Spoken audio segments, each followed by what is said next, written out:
नाज़रीन, एक दफ़ा फिर आपको वेलकम बैक कहते हैं नए जो स्टॉक्स में। आज की जो वीडियो है वो एक इंतहाई इम्पोर्टेंट टॉपिक के ऊपर है। और आज की वीडियो में आपको मेरा जो एक्सपीरियंस था, जिससे मैंने वो कुछ सीखा कि जो कभी मैं सोच भी नहीं सकता था कि अल्लाह ताला ने एक मतलब एक लेवल आगे मुझे स्टेप दिया। तो उसमें मुझे एज अ सेलर क्या एक्सपीरियंसेस हुए, और एज अ सेलर जो बायर्स के मेरे साथ बिहेवियर्स था वो किस तरह का था, उसमें क्या क्या हुआ, मैं आपको इस पॉइंट ऑफ व्यू से भी आज बताऊंगा कि पाकिस्तान में क्या बिहेवियर है, और एक स्पेशल मैसेज भी दूंगा। और एक आपको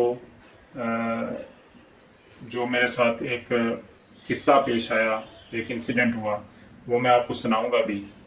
लेकिन उससे पहले अगर आप मेरे चैनल पे नए हैं तो चैनल को सब्सक्राइब कर लीजिएगा और बेल आइकन पे क्लिक कर लीजिएगा, और अगर वीडियो अच्छी लगे तो लाइक और शेयर भी कर दीजिएगा।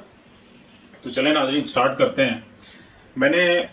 मैं कुछ दिनों से सुन रहा था कि काफ़ी सारे जो यूट्यूबर्स हैं और बाकी कम्युनिटी के लोग भी वो ये कह रहे थे, गिला कर रहे थे कि जी यहाँ पे फेसबुक बंद है, उसकी मोनेटाइजेशन, उसके बाद ईबे नहीं है, पेपाल नहीं है और अमेज़ॉन नहीं है।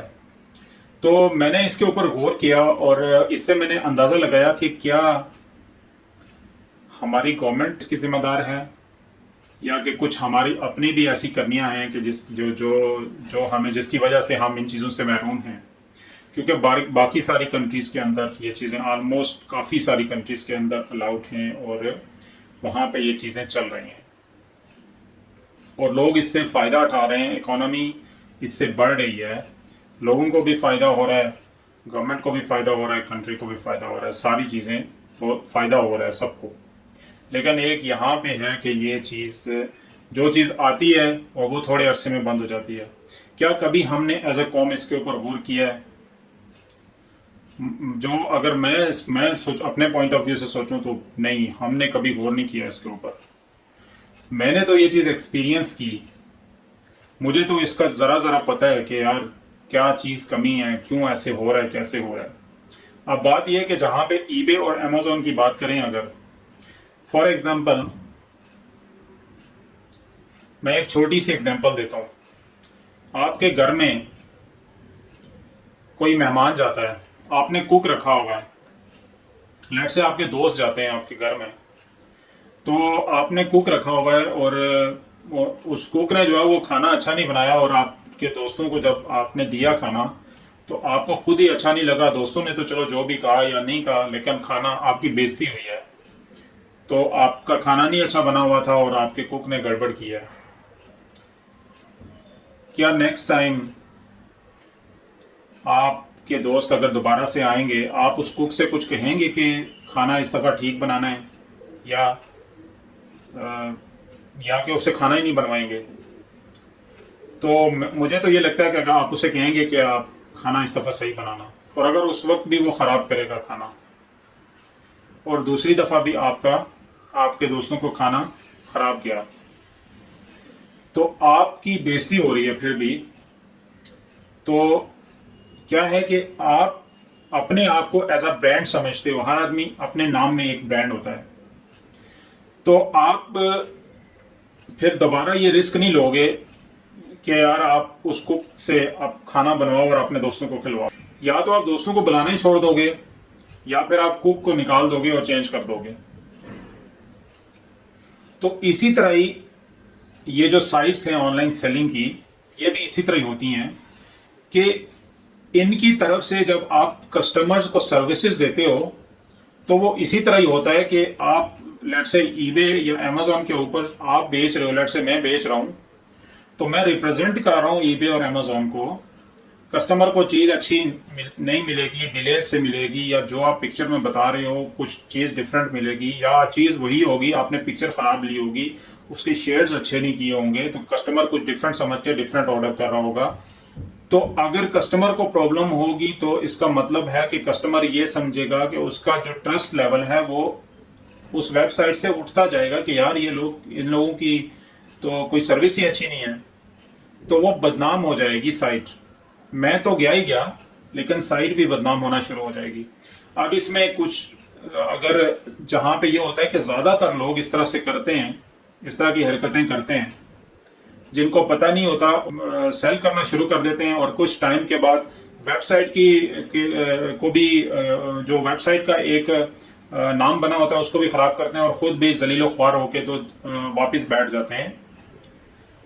तो उन लोगों से मेरी ये रिक्वेस्ट है कि आप ये हरकतें नहीं छोड़ोगे तो जो अभी हमारे पास एक YouTube अवेलेबल है, हम उससे भी हाथ धो बैठेंगे। मुझे तो इस चीज़ का डर है। तो हमें पहले खुद से सोचना है कि हम लोग क्या हमारी कस्टमर सर्विस जनरली अगर देखा जाए यहाँ पे भी पूरे एशिया में उस तरह से मतलब कस्टमर सर्विस नहीं है जिस तरह से बाहर की कंट्रीज में है, ये मानने वाली बात है। लेकिन हमने फिलहाल अपना सोचना है, यहाँ का सोचना है, हमने पूरे एशिया को नहीं देखना। मैं अभी रिसेंटली एक यूट्यूबर की जो एक न्यूज़ चैनल यूट्यूबर का न्यूज़ चैनल है उसके ऊपर मैं उनकी वीडियो देख रहा था। तो वो ये कह रहे थे कि अभी रिसेंटली गवर्नमेंट के लेवल के ऊपर पीएम की मीटिंग हुई है यूट्यूबर्स के साथ, और ये हुआ है कि वहाँ पे ये बात चली है कि हमारे यहाँ फेसबुक भी नहीं है, ये काम नहीं कर रही, और मोनेटाइजेशन नहीं हो रही इसकी, और उसके बाद अमेज़ॉन और फेस और ईबे भी नहीं है। तो वो लोग ये कहते हैं कि जी हमने गवर्नमेंट के लेवल के ऊपर बात की है उनसे, वो लोग कहते हैं कि आपकी कस्टमर सर्विस अच्छी नहीं है। तो अब क्या है कि हमें सोचना है इस चीज़ का कि हमने कस्टमर सर्विस कैसी देनी है। आपको मैं एक चीज़ बताता चलूँ कि जो बेसिकली आज जो मेन चीज़ है आज की बताने वाली, वो मैं आपको बताता चलूँ कि मुझे इत्तेफाक हुआ वहाँ पे ये काम करने का एक बाहर की कंट्री में। तो वहाँ पे हम लोग जब पार्सल बेचते थे तो होता ये था कि उसकी एक लिमिटेड टाइम होता था कि विद इन 4 वर्किंग डेज आपको मिल जाएगा पार्सल। तो सम टाइम ये होता था कि मे बी एक दिन डिले हो गया है, या फिर ये हुआ कि कस्टमर को जल्दी चाहिए, तो दूसरा दिन गुजरता था तो कस्टमर मैसेज करता था कि अभी तक आया नहीं है, तो आप इसे ट्रैक करके देखो कि किधर है ये वो ना। तो फिर हम आगे से मैसेज करते थे कि अभी आपके 2 दिन बाकी हैं, जब आपके 4 दिन पूरे हो जाएंगे, अगर आपको चौथे दिन ना मिला तो फिर आप हमें ईमेल कीजिएगा, हम आपको एक और भेज देंगे। तो वो कहीं शायद में भी लॉस्ट हो गया है। तो वो लोग अगर लेट से नहीं मिला तो वो ईमेल करते थे चौथे दिन कि जी हमें नहीं मिला, हम उसी दिन एक और आइटम पैक करके ब्रांड न्यू उसको भेज देते थे। तो अब ये होता था कि जब उसने हमें ईमेल कर दी, हमने भी इधर से भेज दिया, उसे पहला वाला भी मिल गया और दूसरा वाला भी मिल गया। अब यहाँ पे अगर कोई बंदा हो ना, वो ईमेल नहीं दोबारा करेगा कि मुझे दोनों मिल गए हैं। उनकी ईमेल आती थी, उन लेडीज की, कस्टमर्स की ईमेल आती थी कि हमें पहले वाली आइटम भी मिल गई है और दूसरी वाली आइटम भी मिल गई है, तो आप बता दो कि हम ये रखना चाहते हैं, तो हम पेमेंट कर दें, आप अकाउंट दे दो, या तो फिर हमें एड्रेस भेज दो तो हम एक आइटम वापस भेज देते हैं। तो ये लेवल था उनकी सर्विस का, ये लेवल था। और दूसरा ये है कि यहाँ पे अगर आप कोई चीज़ लेते हो किसी भी रिटेल शॉप से या कुछ है, तो वहाँ पे वाज़े तौर पे लिखा होगा खरीदी हुई चीज़ वापस नहीं होगी। क्यों वापस नहीं होगी? ये लेवल है, इस लेवल को चेंज करने की ज़रूरत है। कस्टमर के लिए काम करने की ज़रूरत है। यहाँ पे हम सिर्फ अपने लिए काम करते हैं, हम सिर्फ अपने लिए सोचते हैं। मैं एक ब्रांडेड शॉप के ऊपर खड़ा था, फैमिली मेरी साथ थी। वहाँ पे मैंने उसका जो मैनेजर था वो किसी दूसरी अपनी ब्रांच में कॉल कर रहा था, अच्छा बड़ा ब्रांड है बड़ा। वो कॉल करके ये कर रहा था, उसको डिस्कशन कर रहा था दूसरी ब्रांच के मैनेजर के साथ कि आपकी सेल इसलिए ज़्यादा नहीं है कि आपने कस्टमर को छूट दी हुई है। आप कस्टमर से सूट बुक करते हो, उसे कहते हो कि आप सूट बुक हो गया आपका, और उससे पैसे नहीं लेते, आप पैसे पूरे ले लो। अगर कस्टमर आपसे कहे मैंने नहीं लेना, तो आप पैसे ना दो वापस। अंदाज़ा लगाएं, बड़ा ब्रांड है, उसकी ये सोच है। कि कस्टमर के साथ इस तरह से करना है, तब फंसेगा, वरना नहीं।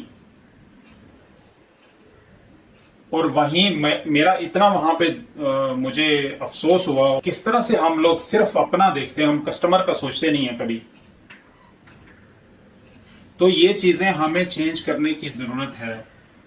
और मैं स्पेशली रिक्वेस्ट करूंगा यूट्यूबर्स से भी कि आप पॉलिसीज को पढ़ें, पॉलिसीज के मुताबिक करें काम, और कोई गलत चीज़ें ना करें। क्यों कि ये एक अच्छी चीज़ आई है हमारे पास और ये यूटिलाइज होनी चाहिए, और इसका हमें और हमारी कंट्री को इकोनॉमी में इसका एडिशन जाना चाहिए, इसका फ़ायदा होना चाहिए। आज के लिए इतना ही। इंशाल्लाह नेक्स्ट एक अमेजिंग वीडियो आपके लिए लेके आएंगे बहुत जल्द। अपना बहुत सारा ख्याल रखिएगा। थैंक यू भाई। मज़ीद अच्छी वीडियोस के लिए चैनल को सब्सक्राइब कर लीजिए, बेल आइकन पे क्लिक कर दीजिए ताकि नेक्स्ट आने वाली वीडियोस आपको आसानी से मिल सकें। अपना बहुत सारा ख्याल रखिएगा। Thank you very much.